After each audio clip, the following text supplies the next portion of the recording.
ఓం సదాశివసమారంభాం వ్యాసశంకరమధ్యమాం అస్మదాచార్యపర్యంతాం వందే గురుపరంపరాం. జ్యోతిషశాస్త్రాన్ని భావితరాల వారికి ప్రసాదించిన ఋషుల యొక్క పాదపద్మాలకి నమస్కారం చేసుకుంటూ, అలాగే నాకు ఈ జ్యోతిష విద్యను నేర్పిన గురువర్యులు జ్యోతిష బ్రహ్మ కీర్తిశేషులు శ్రీ ఈరంకి సూర్యనారాయణమూర్తి గారు, సూర్యశ్రీ దైవజ్ఞ గారి యొక్క పాదపద్మాలకి నమస్కారం చేసుకుంటూ, ఓం శ్రీ మహాగణాధిపతి నమః, శ్రీ గురుభ్యో నమః, హరి ఓం. వీక్షకులందరికీ నమస్కారం.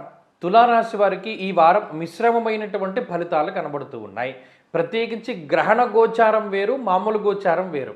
గ్రహణ గోచారంలో తులారాశి వారికి అద్భుతమైన ఫలితాలు చెప్పారు, మళ్ళీ ఇప్పుడు మిశ్రమం అంటున్నారని మీరు పొరపాటు పడకూడదు. ఆ గ్రహణ గోచారమే, అదో నెలలో 2 నెలల్లో అలా పనిచేస్తూ ఉంటుంది, దాని పని దాందే. ఇప్పుడు మనం మామూలు గోచారంలోకి వచ్చేయాలి. ఇందులో పంచమంలో పడ్డాయి గ్రహాలన్నీ, రవి కానీ, కుజుడు కానీ, రాహువు కానీ, అలాగేనేమో భృగు షట్కము అంటే శుక్రుని యొక్క షష్ఠభావస్థితి కానీ, ఈ 4 గ్రహాలు ప్రతికూలంగా ఉన్నాయి. గురుడు యోగిస్తున్నారు, అలాగే బుధుడు యోగిస్తూ ఉన్నారు, శనేశ్వరుడు యోగిస్తూ ఉన్నారు, చంద్రుడు యోగిస్తూ ఉన్నారు. ఈ గ్రహాల వల్ల మళ్ళీ గతంలో ఉన్నటువంటి ఫలితాలే, అంటే ఎక్కడా ఏమి ఇప్పుడు కూడా ఇబ్బందికరమైనటువంటి పరిస్థితుల్లో తులారాశి వారు లేరు. వారు అనుకున్నటువంటి పనులన్నీ సజావుగానే సాగుతూ ఉన్నాయి. కాకపోతే కొంత కాలాతిక్రమం అనేటువంటిది జరుగుతూ ఉన్నది. ఇవాళ అవ్వాలి, అది ఇవాళ అవ్వకుండా ఓ 2-3 రోజుల తర్వాత అవుతూ ఉన్నది పని. అంటే పని అవ్వనటువంటి పరిస్థితులు అయితే ఈ రాశివారిలో లేవు. అలాగే ప్రత్యేకించి ఆర్థికపరమైనటువంటి విషయాలు బాగానే ఉన్నాయి. సమాజానికి ఉపయోగపడేటువంటి, సమాజ హితాన్ని కాంక్షించి చేసేటువంటి ప్రతి చర్య కూడా ఈ రాశి వారికి కలిసి వస్తుంది.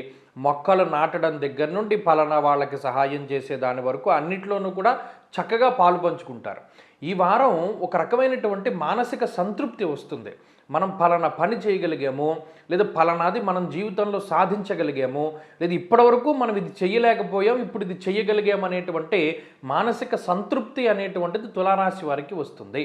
అది ఒక ఉత్సాహాన్ని కలగజేస్తుంది, ఉత్తేజాన్ని ఇస్తూ ఉంటుంది. అలాగే సొంత ప్రాంతాలకి చేరుకోవడం కానీ, లేదా ఏదైనా కొత్తగా ఇళ్ళు కానీ, లేదా వాహనాలు కొనుగోలు చేయడం కానీ, స్థలములు కొనుగోలు చేయడం కానీ, నూతన వస్త్రములు, బంగారు ఆభరణాలు కొనుగోలు చేసేటువంటి పరిస్థితులు కూడా ఈ వారంలో తులారాశి వారికి కనబడుతూ ఉన్నాయి.